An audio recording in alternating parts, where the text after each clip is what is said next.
Hello दोस्तों। तो आज की वीडियो में कुछ नया सीखते हैं। कल जैसे कि मैंने एक वीडियो बनाई थी, उसमें मैंने आपको समझाया थी कुछ बातें कि कैसे हम ब्रॉडर पिक्चर को देखें, क्या मार्केट का, क्यों बाहर का पैसा इंडिया में आएगा। आज एक बहुत ही अच्छा क्वेश्चन गुरप्रीत सिंह, तो आप गुरप्रीत सिंह का जो क्वेश्चन आया है वो ये है कि सर हमें कैसे पता लगे, आप कल बात कर रहे थे कि धंधे की बात कर रहे थे, कंपनी का जो वैल्यूएशन है वो देखें, कंपनी कैसी है, वैल्यूएशन के हिसाब से लें। तो आज मैं बात करता हूँ आप कंपनी का धंधा या उसका वैल्यूएशन कैसे पहचान सकते हैं। तो आज आपको वो चीज़ मिलेगी जो ना तो कोई यूट्यूब पे मिलेगी, ना न्यूज़पेपर में मिलेगी, ना कहीं किसी किताब में मिलेगी। ठीक है, आप सीए सीएफए तो वो लोग भी ज़रूर देखें, है ना। इस वीडियो को टिल द एंड देखा करो। वीडियो पूरी जब तक आप नहीं देखोगे, आप अपने आप को समय नहीं दे सकते 10-15 मिनट का, तो बड़ी हैरानी वाली बात है। और आप यहाँ से पैसे कमाना चाहते हैं मार्केट से। हम 20-22 साल की स्टडी करते हैं, एजुकेशन लेते हैं, यूनिवर्सिटी में जाते हैं और बड़ी बड़ी डिग्री करते हैं, उसके बाद हमें बेसिक सैलरी मिलती है। तो आखिर तक देखें और फिर आपको देखना कि जो आपको मिलेगा यहाँ पे, और उसके बाद आपको पता लगेगा। अच्छा, लाइक और कमेंट कर दिया करो यार, बड़ी मेहनत से ये सब वीडियो बनाता हूँ मैं, और बनती हैं वीडियो, है ना। तो थोड़ा सा प्रोत्साहन हमें मिलना चाहिए, मुझे भी अपनी वैल्यूएशन मिलनी चाहिए, राइट। चलिए तो स्टार्ट करते हैं आज का टॉपिक गुरप्रीत सिंह के नाम से। उसने बहुत बड़ा क्वेश्चन पूछा है बच्चे ने। क्वेश्चन ये है, सर कैसे पता लगाएं कंपनी की वैल्यूएशन का। तो मैं आपको कुछ पॉइंट बता रहा हूँ, को आप पेन पेपर लेके बैठ जाइए और ये सर ज़रूर देखना, जब भी आप किसी कंपनी में ट्रेड भी कर रहे हैं, इन्वेस्ट भी कर रहे हैं, ये ज़रूर देखना, चाहे ट्रेडिंग भी कर रहे हो। तो सबसे पहले कंपनी का जो है वो ईपीएस, अर्निंग पर शेयर, वो कितना पैसा कमाती है। एक फिर दूसरा होता है P ratio, price earning ratio. तो प्राइस कंपनी का क्या है divide by earning per share, उसके हिसाब से निकलता है पी रेशो, तो वो आपको निकालना पड़ेगा। फिर कंपनी का मार्केट कैपिटल कितना है, कंपनी 500 करोड़ की है, 5,000 करोड़ की है, 50,000 करोड़ की है, 5 लाख करोड़ की है या 50 लाख करोड़ की है, तो ये आप कंपनी के मार्केट कैपिटल देखें। कंपनी का रेवेन्यू कितना है, कितना जो वो साल का टर्नओवर कमाती है। कंपनी का प्रॉफिट आफ्टर टैक्स कितना है, टैक्स चुकाने के बाद कंपनी कितना पैसा कमाती है। कंपनी का मार्जिन कितना है, प्रॉफिट तो कमाती है कि लेकिन मार्जिन बच रहा है क्या, तो मार्जिन परसेंटेज इंक्रीज हो रही है कि डिक्रीज हो रही है, ये भी ज़रूरी है जानना। एक क्वार्टर के लिए नहीं, लेकिन ये आपको आगे देखना पड़ेगा। उसके बाद कंपनी कैश फ्लो कितना है, आप बैलेंस शीट में जाके चेक कीजिए, आपको कैश फ्लो दिखाई देगा।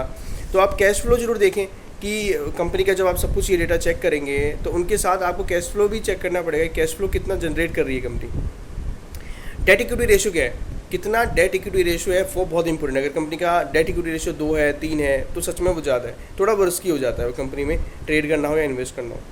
उसके बाद है प्रमोटरी होल्डिंग, उस कंपनी में प्रमोटर जो है, जो उस कंपनी के मालिक हैं, वो कितना होल्ड करते हैं। ये एक बहुत इंपॉर्टेंट क्राइटेरिया हो जाता है। कई बार ऐसा तो नहीं है कि प्रमोटर जो है उनकी होल्डिंग ही 5-10% है। अब आप सोचो किसी कंपनी का धंधा है, उसकी प्रमोटर ही 5-10% होल्डिंग करना चाह रहे हैं, तो और आप कह रहे हैं मैं उस कंपनी में बुलिश हूँ, ये कैसे बात हो सकती है ना। आप येस बैंक का जाके चेक करो, प्रमोटर की होल्डिंग आई थिंक 5-10%, 11% बची होगी, और आप लोगों ने येस बैंक ले रखा है।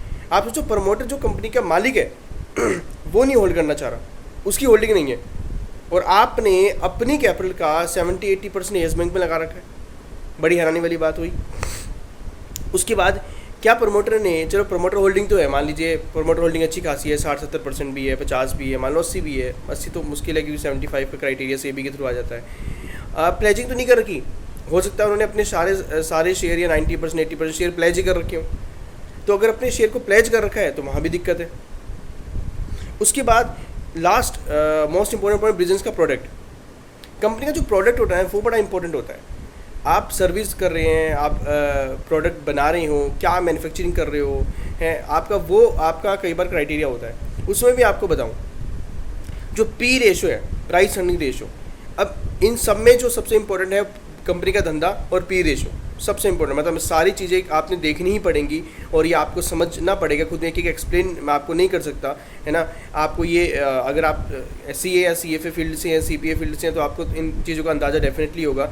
और अगर आप नहीं हैं, थोड़ा सा सर्च कर लो और पढ़ लो इनके बारे में डिटेल से, क्योंकि एक एक चीज़ों के बारे में डिटेल से आपको पढ़ना पड़ेगा अगर आपको सीखना है तो, है ना।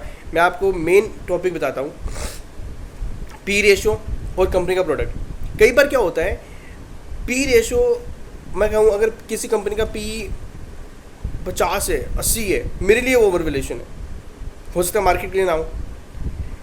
मैं क्यों कह रहा था यूएस की मार्केट ओवर वैल्यूएशन है, यूएस के स्टॉक ओवर वैल्यूएशन है। यूएस के जो स्टॉक्स थे, आईटी के स्टॉक थे, उनको 200 की पी दी गई थी, 200 की पी।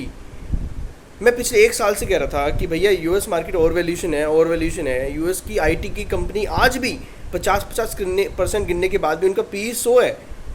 इंडिया में आपको रेयर ही कोई कंपनी दिखेगी जिसका पी जो है वो 100 है, रेयर ही। और वहाँ पर इतनी सारी कंपनी है जिनका पी आज भी 100 है। और जब क्रैश हुआ इससे पहले, मतलब अब तो 40-50% गिर चुके हैं वहाँ से, उसके बाद में उनका पी रेशियो 200 है, पी 200 है। अब मैं ये भी नहीं कहूँगा किसी कंपनी का पी 5 है या 10 है तो बड़ी सस्ती है वो। फिर मैंने कहा आपको सब कुछ देखना पड़ता है। अगर हो सकता है कि उसकी वैल्यू इतनी हो, उसको 5 या 10 का पी मार्केट ने दिया है तो कोई वजह होगी है कि आप भाई सस्ता है। जैसे मैं कहता हूँ मार्केट में जो महंगा है वो महंगा रहेगा, जो सस्ता है वो सस्ता रहेगा, लेकिन महंगे की भी लिमिट होगी। आप अनाप शनाप भाव नहीं ले सकते। पी रेशो सिंपल क्या है, आप कमाते 1 रुपया है और आप उसके लिए प्राइस आपने 200 रुपये ले रहे हैं। Price earning ratio, PE ratio, price per share divide by earning per share. 200 का पी, 100 का पी, मतलब 1 रुपया आप कमाएंगे उसके बदले में आप 100 रुपये लेना चाह रहे हैं। आप ये सोच के देखें कि ये बहुत महंगा वैल्यूशन है, तो बहुत महंगा।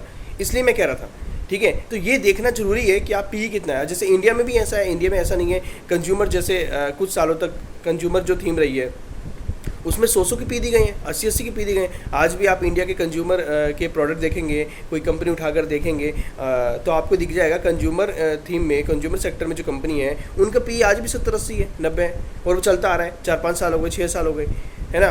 और अगर हम बात कर लें जोमेटो की, बात कर लेते हैं। जोमेटो का पी कितना है, इनडेफिनेट सॉरी इन्फिनाइट। अगर कंपनी धंधा तो है, प्रॉफिट नहीं कमा रही है, लॉस मेकिंग कंपनी। जोमेटो से दिक्कत क्या है, मैं शुरू से जोमेटो के खिलाफ क्यों था, या मैं आईपीओ के खिलाफ हमेशा क्यों रहता हूँ, क्योंकि वो ज़्यादातर आईपीओ ओवर वैल्यूएशन पे आते हैं, राइट। वो आपको माल चिपकाते हैं रिटेलर को, भैया ये है। जोमेटो सबके लिए यूज टू था। जोमेटो जो मैं एक बार साइबर कैफ़े में गया फोटोकॉपी कराने, तो पीपल वर वेरी एक्साइटेड। मतलब 3-4 महीने पहले लोग एक्साइटेड थे कि भाई जोमेटो का आईपीओ आएगा, जोमेटो का आईपीओ आएगा। और ये मैं सोच रहा यार लॉस मेकिंग कंपनी है, दे आर इतना एक्साइटेड। इसका मतलब आप ये है कि मैक्सिमम लोगों को ये समझ आता नहीं है। इसकी वजह से उनको ये था कि जोमेटो हम तो यूज़ कर रहे हैं, जोमेटो कितना चल रहा है, डिलीवरी हो रही है। अरे भाई, कंपनी जब तक पैसा नहीं कमाएगी, प्रॉफिट नहीं कमाएगी, घर पे लेकर नहीं आएगी, वो शेयर होल्डर तक कैसे पहुंचाएगी पैसा। आप इस बात को समझिए। तो जोमेटो में ये दिक्कत हुई है। ऐसे कोई रॉकेट साइंस वाली बात नहीं थी। कुछ लोग थे जिनको वैल्यूएशन की समझ है, वो लोग कह रहे थे मैं आईपीओ की समझ रखता हूँ, इसलिए मैं कहता हूँ कि अभी मैं आईपीओ में पैसे नहीं लगाता। 10 में से 9 आईपीओ जो है हमेशा और वैल्यूएशन आते हैं। फिर ऊपर आकर लिस्ट होके कहाँ खोलेंगे, क्या होगा। इससे बढ़िया ऐसी कंपनी में आप ट्रेड करें जिनको 10-10, 15-20 साल हो गए हैं, उनमें इन्वेस्ट करें। जिस कंपनी को 5 साल तो हुए हों कम से कम, जिसका धंधा तो आपको समझ में आए, जिसने कुछ परफॉर्म तो किया हो कुछ सालों में, कि नई कंपनी आई है, लिस्टेड हुए, और उसके ये देखो परफॉर्म करना। ये नहीं होता आपने लिस्ट होने से पहले क्या किया। जब लिस्ट होती है तो आप पे हज़ारों जो हैं वो आँखें आ जाती हैं, उसके बाद आप कैसे परफॉर्म करते हैं ये ज़रूरी है। तो जैसे मैंने आपको बताया, ये आपको ध्यान रखना है। इन सब में से सबसे इम्पोर्टेंट क्राइटेरिया जो है वो मैंने आपको बताया, कंपनी का धंधा और पी। अब जो आप कहोगे सर आप अगर इतना कह रहे हैं 100 का पी कंज्यूमर थीम को चल रही है 5-6 साल से, यूएस के आईटी के स्टॉक को जो चल रही थी, और अभी भी इतने ओवर वैल्यूशन है, तो ये इतने साल तक कैसे चल जाते हैं। मैं आपको एक चीज़ समझाता हूँ। ओवर वैल्यूशन एक चीज़ है जो कुछ सालों तक भी चल सकती है, कुछ दिन तक भी चल सकती है, कुछ महीने भी और कुछ साल तक भी। अंडर वैल्यूशन में ऐसी चीज़ है, 5-5 साल तक कोई चीज़ अंडर वैल्यूड रह सकती है, लेकिन फिर जब वो रिवॉर्ड देने पे आती है, ठीक है, जब उसको रिकग्निशन मिलती है, तो वो 1 साल में भी 10 गुना हो जाती है।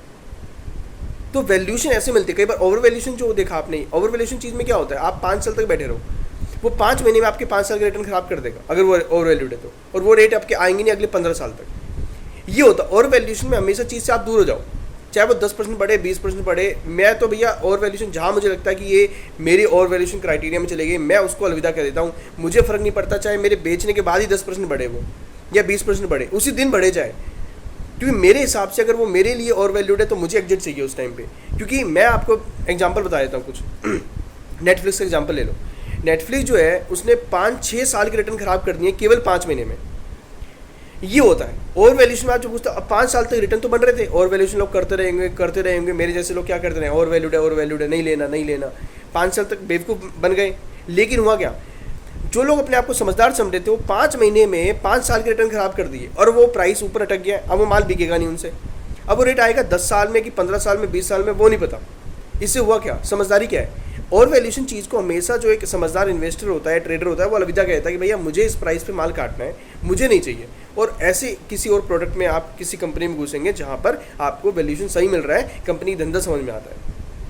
तो ओवर वैल्यूएशन पे कभी नहीं जाना, चाहे वो भाग रही है, जाने दो ऊपर जाने दो, एक दिन आप सही हो जाओगे। मैं आपको एग्जांपल देता हूँ जिस नेस्डेक का मैं एग्जांपल देता हूँ आपको।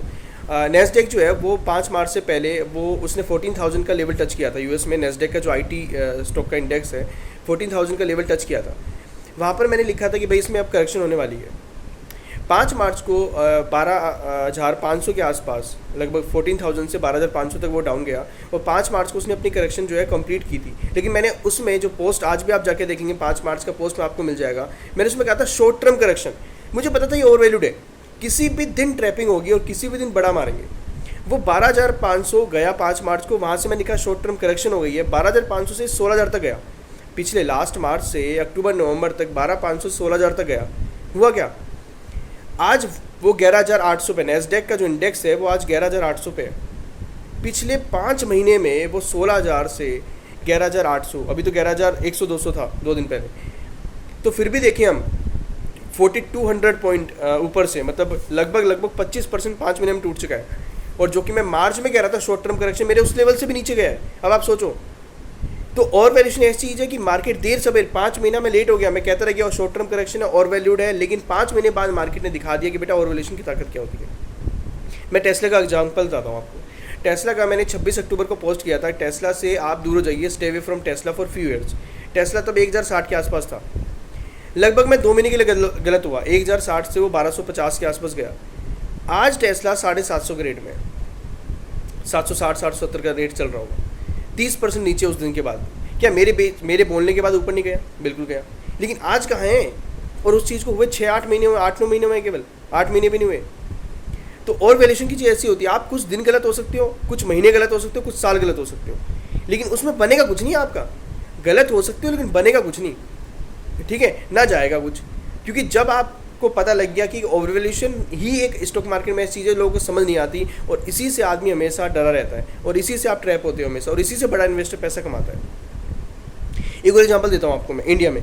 मैंने इंडिया में लगभग 4 अक्टूबर को पोस्ट किया था कि आईटी और मेटल में तूफान आने वाला है। आईटी के जो स्टॉक है वो जनवरी से गिरने लगे, लगभग मतलब मैं 3 महीने लगभग गलत हुआ। मैं कह रहा था आईटी के स्टॉक और वैल्यूड है भैया, गिरेगा। मेरे आईटी के बोलने के बाद भी आईटी के स्टॉक 10-15% ऊपर गए 3 महीने में, अक्टूबर से लेकर दिसंबर तक। लेकिन आज जाके चेक करो सॉरी 20 से 50% आईटी के स्टॉक गिर चुके हैं, 20 से 50%। आप नाम लो बड़ी से बड़ी कंपनी का, वो नीचे है 20-20%, 50%, 40%, 30%। कितने महीने में? केवल 5 महीने में।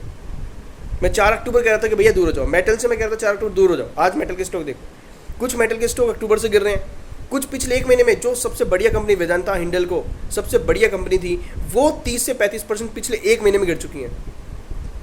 तो आपको समझ में आया? वैल्यूएशन ऐसी चीज़ है जहाँ पर आपको कुछ दिन गलत हो सकते हो, कुछ महीने गलत हो सकते हो, लेकिन बनेगा कुछ नहीं और जाएगा कुछ नहीं। क्योंकि अगर आप राइड करते रहे तो वो 2-4 महीने में आपके 2-4-5 साल के रिटर्न खराब कर देगा। आपकी कैपिटल बिना बात ही फंसेगी वहाँ एक दिन, ठीक है, और बनेगा तो कुछ नहीं, राइट? क्योंकि आप तो हमेशा चलते रहोगे ऊपर ऊपर ऊपर। तो सेम ट्रेडिंग में भी होता है, सेम इन्वेस्टिंग में भी होता है। मैं इसको इन्वेस्टिंग, जो लोग इसको इन्वेस्टिंग में यूज़ करते हैं, मैं इसको ट्रेडिंग में भी यूज़ करता हूँ मेरी स्किल के हिसाब से, क्योंकि मेरे को एक्सपीरियंस हो गया, अनुभव है इतने सालों का सॉरी। तो मुझे इस बात का समझ है, तो मैं ट्रेडिंग में भी इसको यूज़ करता हूँ वैल्यूएशन को, और मैं देखता हूँ। तो बहुत सारी चीज़ें हैं आपको, मतलब एक देखो स्टॉक मार्केट में एक फॉर्मूला नहीं है। मैं आपको बताऊँ कि आपको मैं एक फॉर्मूला दे दूँ और आपको आ जाएगा और आप कर लेंगे, तो फिर सारे लोग यही कर रहे होते हैं ना। मेरे लिए बहुत आसान हो जाता है, लेकिन नहीं ना, मैं हमेशा सही होता हूँ, ना कोई हो सकता है, ना कोई एग्जैक्ट टाइम कर सकता है। आप उसके आसपास भी हो जाए ना, बहुत बड़ी बात है, आसपास भी हो जाए उस प्राइस के, ठीक है। तो सीखते रहिए और देखते रहिए। देखो यार, मैं जब शुरू में था, मैं कभी बताऊंगा कभी कि मैंने कैसे कितना टाइम दिया था मार्केट को, कैसे कैसे करता था, ठीक है। 10-15 मिनट का वीडियो आप नहीं देख सकते और आप नहीं सीख सकते ना, तो बड़ा मुश्किल है फिर इस मार्केट से पैसा कमाना। आप पैसा देंगे ही, आज नहीं तो कल देंगे। तो चीज़ें सीखिए, एक एक चीज़ें सीखेंगे ना तो लाखों चीज़ें सीख कर उसके बाद भी डेली सीखना पड़ेगा इस मार्केट में पैसा कमाने के लिए। लेकिन एक समय के बाद आप स्मूथ चलेंगे, ईजी हो जाएगी, राइट? ठीक है। तो अगर समझ में आया, कुछ अच्छा लगा तो लाइक कमेंट कीजिए, और अगर आपको कुछ और पूछना है, जैसे गुरप्रीत ने पूछा, आप बिल्कुल लिख दीजिए। कुछ भी मुझे लगेगा कि हाँ चलो इस बारे में डेफिनेटली मुझे वीडियो बनानी चाहिए, मैं बनाऊंगा और आप तक पहुँचाऊँगा। सीखते रहिए, सबसे बुरे टाइम में आप सीख सकते हैं। जो ये टाइम चल रहा है ना, केवल आप इसी टाइम पे सीख सकते हैं। मार्केट ऊपर जाते में कोई नहीं सीखता भाई, ना ही सीख सकते, ऐसे टाइम पे आप सबसे बढ़िया सीख सकते हैं। ठीक है, तो थैंक यू सो मच आज के लिए, और बहुत बहुत शुक्रिया आपका वीडियो देखने का पूरी वीडियो तक। Thank you.